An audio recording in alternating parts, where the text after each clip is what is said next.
এই শাড়িটা অনেক সুন্দর না? শাড়িটা অনেক সুন্দর, আমার অনেক পছন্দ হয়েছে।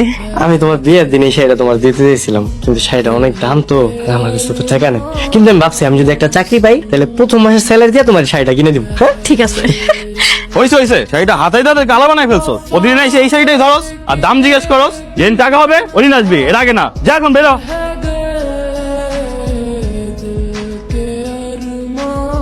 শাড়িটার দাম কত? 15,000 টাকা। আচ্ছা আমি একটু দেখি।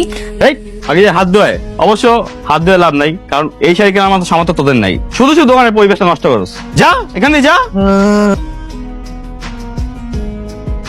তুমি মনে হয় মন খারাপ করছো না? মন খারাপ করো না, আমি তোমার শাড়িটা কিনে দিতে পারিনি। আসলে বড় লোকরা এরকমই হয়, গরিব সকালে তারা বোঝে না। না না, কি কইতাছো তুমি? আমি গেলে মন খারাপ করবো? হ্যাঁ, আমি মন খারাপ করি নাই। তুমি বাড়িতে যাও, আমি তাহলে অফিসে যাই, দেরি হইতেছে। আচ্ছা ঠিক আছে, তাহলে সাবধানে দেবে। হ্যাঁ তুমিও সাবধানে যাও। হ্যাঁ, রাইতে দেখা হইব।